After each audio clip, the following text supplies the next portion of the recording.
c'est la reprise. Après une pause de quelques semaines, quelques mois presque, Boostez-vous est de retour avec un tout nouveau look et un objectif précis, l'empowerment des femmes entrepreneuses. Et on redémarre avec un sujet brûlant. On va parler aujourd'hui de comment casser les codes de l'entrepreneuriat, du style féminin par rapport au style masculin dans l'entrepreneuriat, car il y a une vraie différence entre le style féminin et le style masculin, à la fois dans l'entrepreneuriat en général, mais aussi dans l'univers du coaching. Et aujourd'hui, je veux vous inviter à changer de paradigme sur ce que ça veut dire d'être entrepreneur quand on est une femme, changer notre regard, changer notre façon de penser l'entrepreneuriat féminin pour pouvoir incarner pleinement notre posture de chef d'entreprise.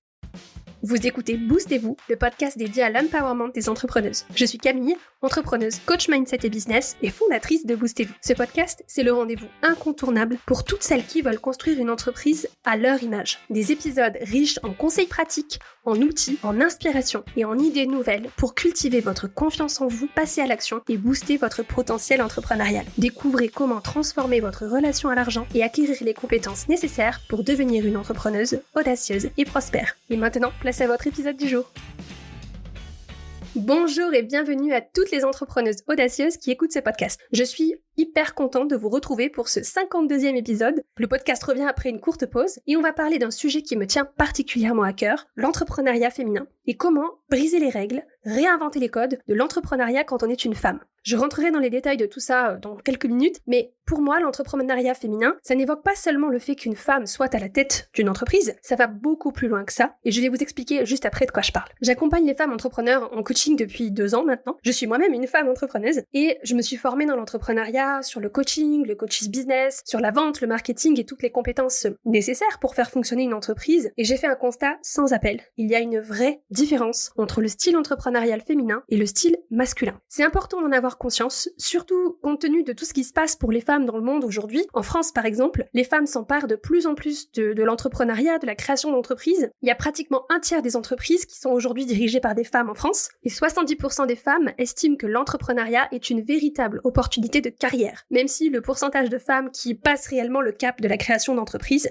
reste relativement bas. Il reste relativement bas pour l'instant, mais on sent qu'il y a cette tendance des femmes à se tourner vers l'entrepreneuriat, et je pense que cette tendance, elle est pas prête de s'arrêter. Et en tant que femme entrepreneuse, en tant que coach de femmes entrepreneuses, c'est vraiment important pour moi de pouvoir vous parler d'émancipation des femmes, de normaliser l'indépendance financière des femmes, de normaliser le fait que les femmes peuvent gagner autant d'argent qu'elles veulent en faisant les choses à leur manière, en faisant ce qui fonctionne pour elles, dans leur entreprise. En tant que femme entrepreneur, on n'a pas besoin de devenir de pâles imitations de nos homologues masculins, on n'a pas besoin de recopier et de faire du business à la manière des hommes. Je vais vous présenter quelques distinctions entre la façon féminine et la façon masculine de faire du business, et là, pour la raison pour laquelle j'aborde ce sujet avec vous aujourd'hui, c'est qu'il y a encore cet énorme reliquat des anciennes structures de pouvoir masculines qui nous disent ce que nous sommes supposés faire, ce que nous sommes censés être en tant qu'entrepreneuse pour être légitimes dans ce rôle. C'est particulièrement vrai, par exemple, dans l'univers du coaching business que je connais plutôt bien. Quand je me suis formée au coaching, quand je me suis formée au coaching business notamment, j'ai constaté tout de suite que les aspects du business qui sont priorisés dans un coaching qui s'appuie sur la façon masculine de faire du business, j'ai constaté que ces aspects-là, ils fonctionnaient pas vraiment pour moi, et ça fonctionnait pas non plus pour mes business friends, ni pour mes clientes. Quand on est une femme entrepreneuse, il y a beaucoup d'aspects de notre entreprise, il y a beaucoup d'aspects de notre identité en tant qu'entrepreneur, sur lesquels on peut se concentrer pour pouvoir construire un business prospère, un business qu'on va adorer. Et il y a vraiment beaucoup d'aspects sur lesquels les femmes entrepreneuses peuvent avoir besoin de coaching, peuvent avoir besoin d'accompagnement et peuvent avoir besoin de changer leur façon de voir les choses. Une approche masculine de l'entrepreneuriat, une approche masculine du coaching entrepreneurial va prioriser seulement quelques éléments précis de la création d'un business, qui sont utiles évidemment, mais qui ne sont pas nécessairement les bonnes choses à prioriser pour les femmes entrepreneuses. Je vais vous donner cette liste, la différence entre ce qui est priorisé dans une vision masculine et ce qui est priorisé dans un style féminin, et vous allez entendre la différence, vous allez entendre la différence. Là où je veux en venir avec tout ça, le plus important à comprendre et à intégrer, c'est que les femmes ne sont pas des hommes. Vous allez me dire, oui, merci Camille pour l'info, on le savait déjà.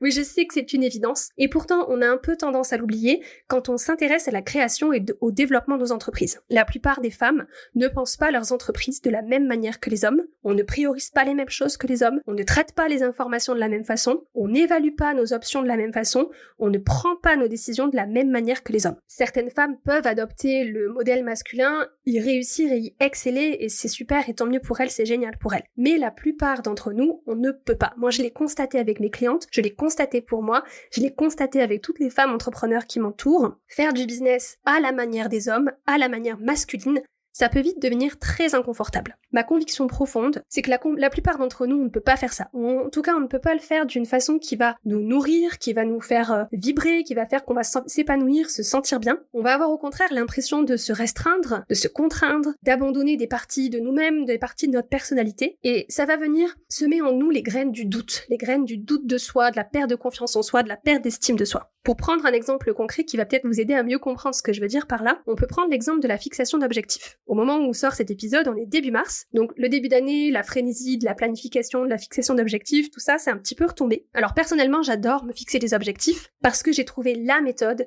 qui me permet justement de m'appuyer sur mes forces féminines. J'ai consommé énormément de formations, de workshops, de templates, etc. pour trouver comment me fixer des objectifs. Et pendant longtemps, c'est un processus qui m'a paru extrêmement lourd, extrêmement ennuyeux, chiant, il faut bien le dire, avec tous ces chiffres, toutes ces analyses, tous ces trucs. Et ça me prenait la tête. Et au final, j'avais du mal à aller au bout du processus. Ou alors, si j'allais au bout du processus, ce qui se passait, c'est que mes objectifs, ils restaient bien gentiment dans un coin de mon ordinateur. Et en fait, je ne m'en servais pas. Donc c'est un petit peu dommage d'avoir investi son temps, son argent, son attention sur la fixation d'objectifs pour au final ne pas s'en servir. Quand je parle de se fixer des objectifs business, de se fixer des objectifs financiers aux entrepreneuses autour de moi, il y a souvent une petite grimace avec cette idée qu'en fait on en a marre de se fixer des objectifs qui nous semblent toujours lointains, qui nous semblent toujours hors de portée, on en a marre de pas réussir à atteindre nos objectifs et on se sent un peu frustré de voir toutes nos ambitions rester sur le papier et avec ce sentiment qu'on a du mal à leur donner vie.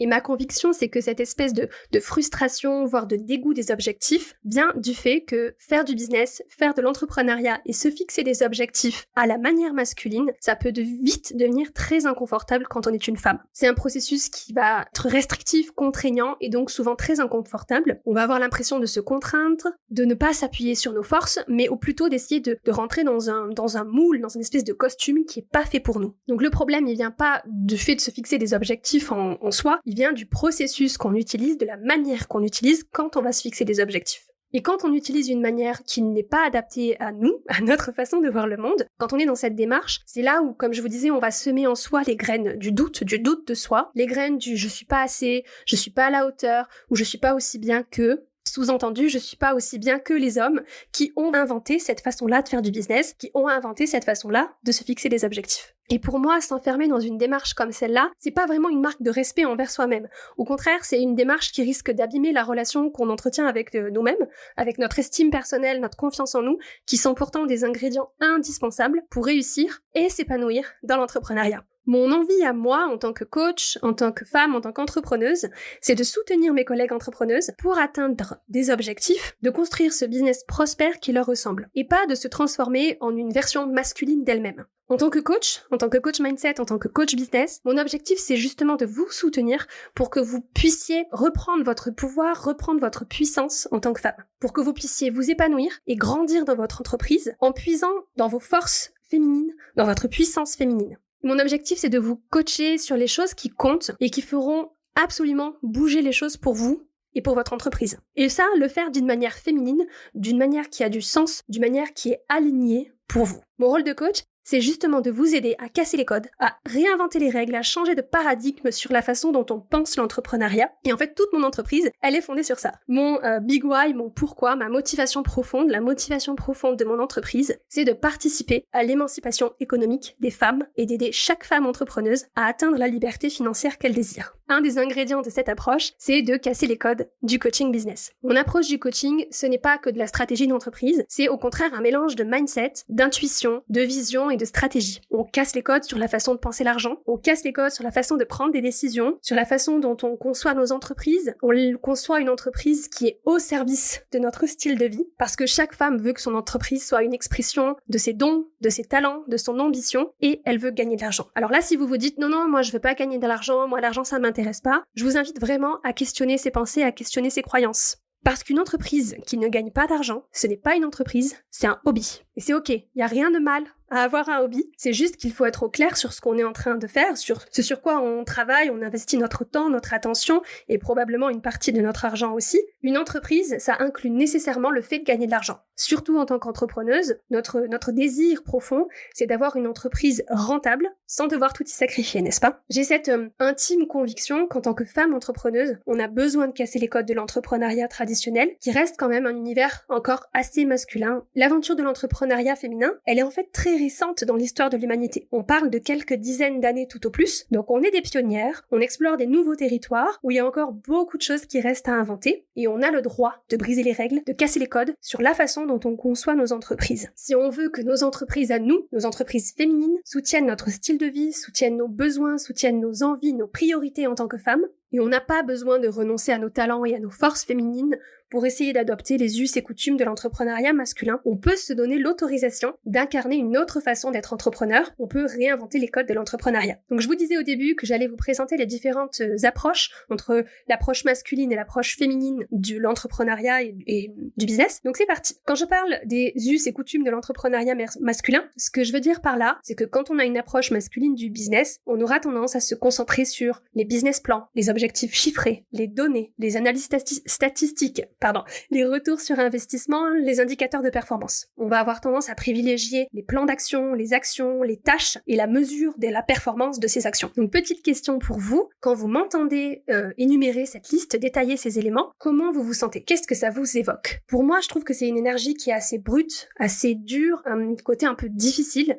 Ça m'évoque de travailler dur, de faire des efforts, et ça me paraît pas fun du tout, ça me paraît même d'un ennui mortel. Et clairement, ça me fait pas vibrer. Alors cette approche, elle est utile à bien des égards, et on est d'accord que ce sont des éléments qui sont importants, que c'est une approche qui a fait ses preuves, et qu'elle n'est pas complètement à mettre au placard non plus. Mais quand on est une femme, cette approche-là, c'est pas toujours notre priorité, ni la meilleure façon pour nous d'aborder l'entrepreneuriat. En tout cas, c'est pas ça qui va nous nourrir, qui va nous animer, qui va nous faire vibrer. On peut voir les choses d'une autre façon, adopter une perspective féminine pour nous empouvoirer, pour nous empuissancer en tant que femme. Oui, je sais que ce mot il n'existe pas, mais il n'y a pas vraiment de traduction pour le mot empowerment en français. Plutôt que de nous donner cette impression qu'on est inférieur, qu'on n'est pas assez d'une manière ou d'une autre. Quand on aborde une approche féminine de l'entrepreneuriat, on aura plutôt tendance à se concentrer sur la relation, sur la connexion, sur les émotions, sur les intuitions, sur la vision, sur le désir de se sentir en équilibre, de se sentir en harmonie. Et c'est donc ça, adopter une approche féminine de l'entrepreneuriat. Par exemple, mon approche féminine du coaching business, ça va consister à s'aligner, à aider mes clientes à aligner leur vision, leur cœur, leur énergie,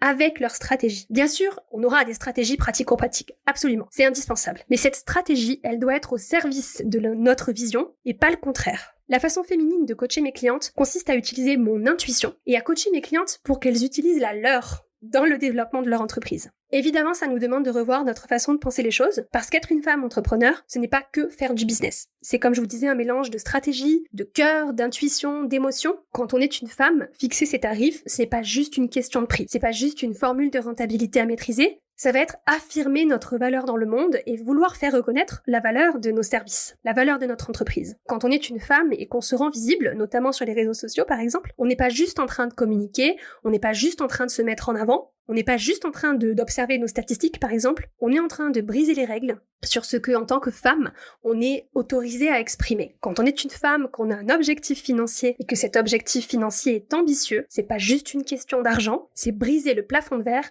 sur ce qui est normal de gagner en tant que femme. Adopter une perspective entrepreneuriale féminine, ça va être de s'autoriser à incarner notre puissance en tant que femme, plutôt que de se sentir que d'une manière ou d'une autre, on n'est pas assez, qu'on est inférieur à nos collègues masculins. Comme je vous le disais tout à l'heure, avoir une approche de business qui est plus masculine quand on est une femme, c'est tout à fait possible. Il y a des femmes qui réussissent très bien dans cette façon de faire-là, mais pour vous, si ça se passe pas tout à fait comme vous le voudriez dans votre entreprise, peut-être que ça peut être quelque chose à creuser pour vous de vous dire, est-ce que finalement dans mon entreprise, est-ce que j'incarne pleinement mes valeurs?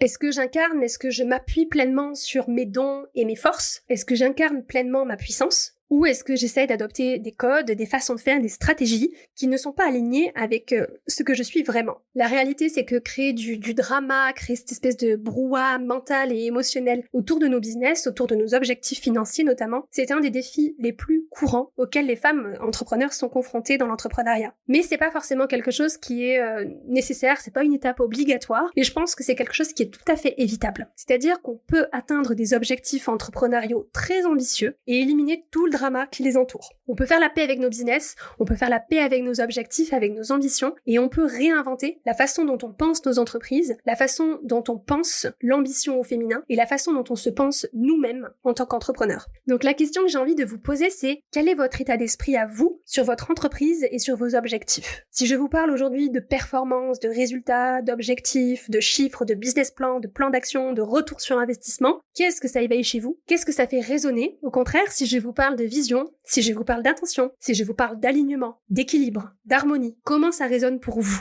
Laquelle de ces terminologies vous fait le plus vibrer? Laquelle de ces terminologies vous évoque le plus de choses? Si c'est la deuxième terminologie, la façon plus féminine d'envisager son business, j'ai envie de vous inviter à réserver une session stratégie avec moi. C'est une conversation offerte pour définir ensemble les étapes cruciales pour le succès de votre entreprise. L'objectif de cet échange, c'est de mettre en lumière les défis qui aujourd'hui entravent votre croissance entrepreneuriale et votre croissance personnelle, de définir les actions concrètes que vous allez pouvoir mettre en place pour surmonter ces défis et d'identifier les solutions adaptées à vos forces, à vos talents, à vos dons, à vos envies qui vous propulseront vers l'avant. À l'issue de cette session stratégie, vous allez avoir une vision claire, vous allez repartir avec une idée très précise de votre plus grande opportunité pour trouver des clients rapidement et augmenter votre chiffre d'affaires, ce qui vous empêche de gagner plus d'argent aujourd'hui, ce qui vous empêche d'être rentable tout en profitant pleinement de votre temps off, du style de vie que vous avez envie d'avoir. Et vous aurez aussi une idée claire de la prochaine étape, simple, pour laquelle vous pouvez commencer à passer à l'action immédiatement pour trouver vos prochains clients. Cette session stratégie, c'est aussi pour vous l'occasion de me poser toutes vos questions. Et si ça matche entre nous et que c'est la bonne prochaine étape pour vous, pour votre business, je vous proposerai de rejoindre un de mes accompagnements de coaching pour que vous puissiez justement construire cette entreprise en capitalisant sur vos forces, vos talents, vos valeurs et dénicher vos stratégies gagnantes pour propulser votre activité vers de nouveaux sommets. Si vous avez aimé cet épisode, je suis certaine que vous allez adorer mon approche du coaching mindset et du coaching business au féminin. Le lien pour réserver votre session stratégie se trouve dans les notes de cet épisode et également sur mon site internet camillegaudin.fr/session-stratégie.